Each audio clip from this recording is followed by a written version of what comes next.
Hello बच्चों। तो बच्चों इस वीडियो में हम बात करेंगे census and sampling method of collecting data की। तो बच्चों इस वीडियो में हम आपको बताने वाले हैं कि सेंसिस मेथड क्या होता है, इसकी सूटेबिलिटी, इसके मेरिट और डीमेरिट्स के बारे में। साथ ही साथ हम सैम्पलिंग मेथड का मीनिंग, मेरिट और डीमेरिट के बारे में बात करेंगे। और इसके अलावा हम सैम्पलिंग सर्वे और सेंसिस सर्वे में जो डिफरेंस होता है वो भी हम इस वीडियो में ही डिस्कस करेंगे। तो बच्चों अगर हम शुरुआत करें सबसे पहले सेंसिस सर्वे से, तो देखिए सेंसिस सर्वे में क्या होता है, जैसे हमें दो बातें आप याद रखिएगा। एक तो इकोनॉमिक्स जो भी हमारा सर्वे है यानी कि स्टैटिकल सर्वे, तो उसके लिए हमें चाहिए सबसे पहले पॉपुलेशन या यूनिवर्स। हम उस मतलब उन लोगों को बोलते हैं जिन पर सर्वे किया जाना है। जैसे मान लीजिए पूरी दिल्ली में सर्वे करना है, ठीक है, या केवल ईस्ट दिल्ली में सर्वे करना है, तो सबसे पहले तो हमें ये पता होना चाहिए ना कि हमारी पॉपुलेशन क्या है। यहाँ पर पॉपुलेशन का मतलब जनसंख्या से नहीं है, यहाँ पर पॉपुलेशन का मतलब होता है उन लोगों से जहाँ पर सर्वे किया जाना है, जिसको हम यूनिवर्स भी बोलते हैं। तो जो सैम्पलिंग सर्वे है, जो सेंसिस सर्वे है, उसमें हम क्या करते हैं कि जितनी भी पॉपुलेशन है या जितना भी यूनिवर्स है, उसकी जितनी भी आइटम्स हैं उन सभी से हम डाटा कलेक्ट करते हैं और उस डाटा के बिहाफ पर हम जो भी कंक्लूजन निकालेंगे वो पूरी की पूरी जो पॉपुलेशन है उस पर लागू करते हैं। यानी कि जैसा कि यहाँ पे लिखा हुआ है, census method is the method in which data are collected from every item of the universe और population relating to the problem under investigation. मान लीजिए दिल्ली में कोई सर्वे करना है, मान लीजिए दिल्ली के स्कूलों में कितने बच्चों को मिड डे मील खाने में नहीं मिलता, ठीक है, ये हमारा एक तरीके से मान लीजिए सैंपल सर्वे, ये मान लीजिए सेंसस सर्वे करना है, ठीक है। तो हम क्या करेंगे, जितने भी दिल्ली में स्कूल्स हैं, चाहे वो प्राइवेट हो चाहे गवर्नमेंट हो, क्योंकि हमने गवर्नमेंट स्कूल की तो बोला ही नहीं, या चलिए मान लीजिए गवर्नमेंट स्कूलों की बात करें, गवर्नमेंट स्कूलों में कितने बच्चों को मिड डे मील मिलता है, तो सभी बच्चों से बातें करेंगे क्योंकि सारे के सारे सैंपल हैं।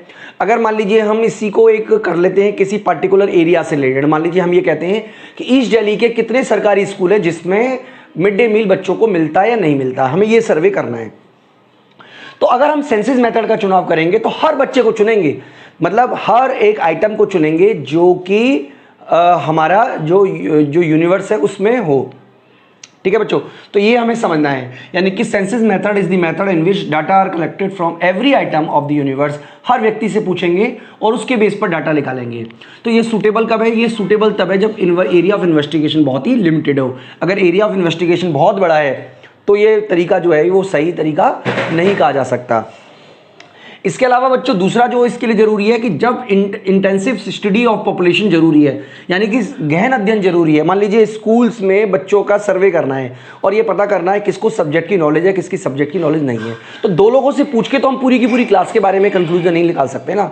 क्या आप जब एग्जाम में पास होते हो तो इस तरीके से पास होते हो क्या कि दो बच्चों का एग्जाम लिया और अगर दो पास हो गए तो पूरी क्लास पास कर दी, दो फेल हो गए तो पूरी क्लास फेल कर दी, ये तरीका नहीं। क्योंकि यहां पर देखिए जब हम रिजल्ट की बात कर रहे हैं, जब क्लास परफॉर्मेंस की बात कर रहे हैं, तो हमें इंटेंसिव स्टडी की जरूरत होती है, ठीक है। तो इंटेंसिव स्टडी की जब जरूरत पड़ती है तब हम सैंपल सर्वे यूज नहीं करते, बल्कि हम कौन सा सर्वे यूज करते हैं, सेंसिस मेथड यूज करते हैं सैंपल का डाटा कलेक्शन करने का।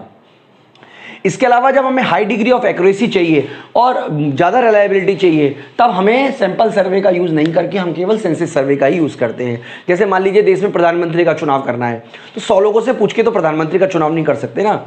यहाँ पर हम क्योंकि हमें ज़्यादा एक्यूरेसी चाहिए, हमें ज़्यादा रिलायबिलिटी चाहिए। अगर मान लीजिए 100 लोगों से हम पूछ के हम प्रधानमंत्री का चुनाव करेंगे, ये तो गलत तरीका हो जाएगा। या 10,000 लोगों से पूछ के, देश की जनसंख्या तो बहुत ज़्यादा है, 100 करोड़ 130 करोड़ से ज़्यादा है।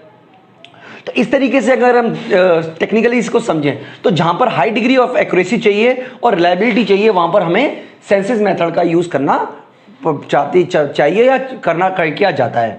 अगर हम बात करें बच्चों इसकी मेरिट की, तो जैसा कि हमने यहाँ पे पढ़ा था, incentive study of population possible हो पाती है, गहन अध्ययन हो पाता है। क्योंकि देखिए जब हम सभी से इंफॉर्मेशन ले रहे हैं, जब यूनिवर्स की सभी आइटम से हम पूछ रहे हैं, तो डेफिनेटली जो स्टडी होगी वो बहुत ही ज़्यादा इंटेंसिव होगी। इसके अलावा बच्चों ये भी हम डिस्कस कर चुके हैं कि ऑलरेडी इसमें हाई डिग्री ऑफ एक्यूरेसी और रिलायबिलिटी होती है, क्योंकि जनसंख्या की जो पॉपुलेशन है उसकी प्रत्येक आइटम से पूछा गया है क्वेश्चंस, तो डेफिनेटली कि जो डाटा होंगे वो ज़्यादा रिलायबल होंगे।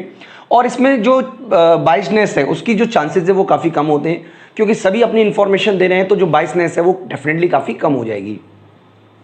इसके अलावा बच्चों अगर हम बात करें इसके डीमेरिट की, तो बहुत ही एक्सपेंसिव है। क्योंकि सभी से पूछने में बहुत पैसा बहुत टाइम लगता है, इसलिए इसमें मोर टाइम और मोर मैन पावर की ज़रूरत होती है। साथ ही साथ जब इसका तीसरा जो ड्रॉबैक है वो ये है कि जब एरिया ऑफ इन्वेस्टिगेशन बहुत बड़ा हो तब ये जो मेथड है ये सूटेबल नहीं होता। इसके अलावा बच्चों अगर हम बात करें इसके दूसरे मेथड की जो कि सैम्पलिंग मेथड है, तो कभी आप जैसे खाना बनाते हैं, चावल का टेस्ट देखते हैं कि चावल पकेंगे नहीं पके, तो सारे चावलों को तो आप चेक नहीं करते ना, कुछ सैंपल चुन लेते हैं। अगर कुछ चावल पक गए तो आप ये मान लेते हैं कि सारे के सारे चावल पक गए होंगे। इसी तरीके से आपका ब्लड का सैंपल लिया जाता है, सारे के सारे ब्लड तो लिया नहीं जाता, कुछ ब्लड के कुछ पॉइंट्स लेकर आपको उसका जवाब दिया जाता है कि आपके ब्लड में कोई प्रॉब्लम है या नहीं है। तो इसी को हम बोलते हैं सैम्पलिंग मेथड। सैम्पलिंग मेथड में क्या होता है, जैसे मान लीजिए यूनिवर्स है, हम एक तरीके से यूनिवर्स बना रहे हैं। मान लीजिए कुछ पॉइंट्स हैं जिनको हमने यूनिवर्स मान लिया है, ठीक है, कुछ पॉइंट्स हैं, मान लीजिए इतने सारे हैं, तो ये सारे के सारे को हमने यूनिवर्स माना है, ठीक है।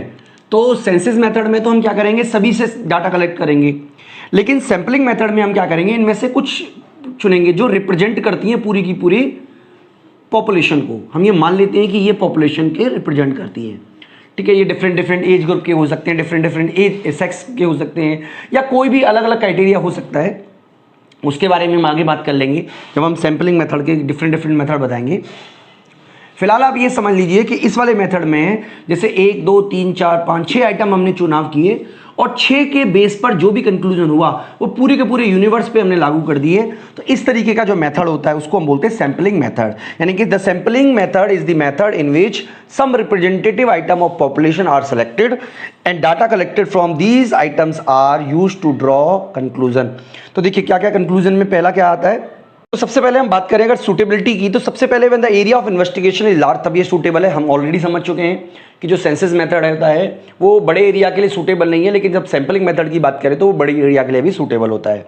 इसके अलावा ये इंसेंटिव स्टडी की जब जरूरत नहीं होती तब इसका करना ठीक है। मान लीजिए आपको केवल ऑरल टेस्ट लेना है, आपको बस पता करना है कि बच्चों ने टेस्ट तैयार किया कि नहीं किया, तो आप ऑरल टेस्ट लेके भी काम चला सकते हो 4 लोगों से पूछ के। लेकिन ये तब होता है जब आपको हाई डिग्री ऑफ एक्यूरेसी की जरूरत नहीं होती, क्योंकि आपको हाई डिग्री ऑफ एक्यूरेसी दे ही नहीं सकता। इसी के साथ बच्चों अगर हम मेरिट की बात करें तो जैसा कि आप समझ गए कि सैम्पलिंग सर्वे में कुछ लोगों से ही हमें जवाब देना है, इसलिए इकोनॉमिकल है, ठीक है। इसके अलावा लार्ज इन्वेस्टिगेशन करने के लिए पॉसिबल है और कन्वीनियंस है। ये तीनों के तीनों इसके मेरिट है, वो आप बहुत ही आसानी से समझ गए होंगे। इकोनॉमिकल इसलिए क्योंकि पैसे कम खर्च होती है, लागत कम खर्च होती है, ठीक है। लार्ज इन्वेस्टिगेशन इसलिए पॉसिबल है क्योंकि बड़े एरिया में ये यूटिलाइज किया जा सकता है। इसके अलावा कन्वीनियंस इसलिए क्योंकि ये वैज्ञानिक विधि है, इसमें क्योंकि बहुत सारे लोगों से हमें डाटा इकट्ठा नहीं करना, इसलिए डेफिनेटली ये कन्वीनियंस रहेगी। डीमेरिट भी वही है जो हमने पहले डिस्कस किया था कि इसके लेस एक्यूरेसी है, ठीक है। इसके अलावा बच्चों इसके अंदर जो बाइसनेस है, बाइस ऑफ सिलेक्शन में सैंपल, इसकी संभावना हमेशा बनी रहती है, ठीक है। इसके अलावा हम बात करें अगर इसके बारे में तो जब पॉपुलेशन हिस्ट्रोजीनियस होती है तब ये काम नहीं करता। मान लीजिए, चलिए मैं आपको एक एग्जांपल से बताता हूँ।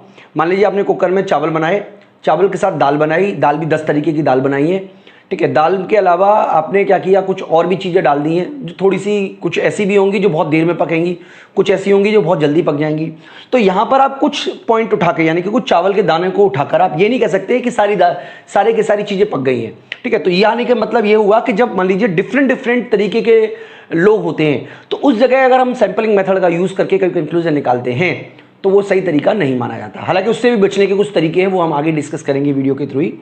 अगर हम बात करें बच्चों इसके डिफरेंस की, तो देखिए कई सारे डिफरेंस हैं, आप इसी में आप काफ़ी कुछ क्लियर कर लीजिएगा। मैं आपको कुछ पॉइंट वाइज आपको बता देता हूँ, तो सारे के सारे पॉइंट वाइज भी आप कर लीजिएगा। सबसे पहले तो अगर हम बात करें नेचर ऑफ इंक्वायरी की, तो इसमें हम क्या करते हैं, सभी से डाटा कलेक्ट करते हैं, इसमें कुछ से डाटा कलेक्ट करते हैं, इसमें सभी के सभी आइटम से हम जितने भी यूनिवर्स से पॉपुलेशन है सभी से क्वेश्चन पूछते हैं, इसमें हम कुछ लोगों से क्वेश्चन पूछते हैं।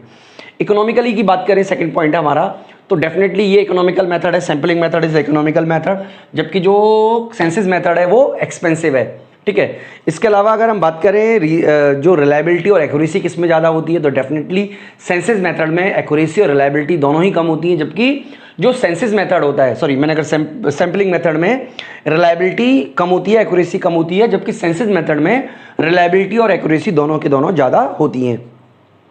इसके अलावा बच्चों इसके अंदर बाइसनेस कम होती है, इसके अंदर बाइसनेस ज़्यादा होती है। तो यही जो इसके मेरिट्स हैं, देखिए इसके जो मेरिट्स हैं वो इसके डीमेरिट्स बन जाएंगे, इसके जो डीमेरिट्स हैं वो इसके मेरिट बन जाएंगे। तो अगर इस तरीके से कोई क्वेश्चन आता है दोनों के मेरिट और डीमेरिट में डिफरेंस का, तो वो भी आप आसानी से जवाब दे सकते हो। बच्चों अगली वाली वीडियो में हम बात करेंगे कि जब हम सैम्पलिंग मेथड करते हैं, क्योंकि sampling is the scientific method, आपको उसमें अपना विज्ञान लगाना पड़ेगा। तो आपको जो ये चुनाव करना है, यानी कि मान लीजिए आपने ये यूनिवर्स है, इस यूनिवर्स में मान लीजिए 100 आइटम्स हैं, 100 आइटम में से मान लीजिए आपने 10 को चुनाव करना है, ठीक है। तो ये चुनाव करने का मेथड क्या रहेगा, उसके बारे में हम अगले वीडियो में बात करेंगे। इस वीडियो में बच्चों इतना ही। Thank you.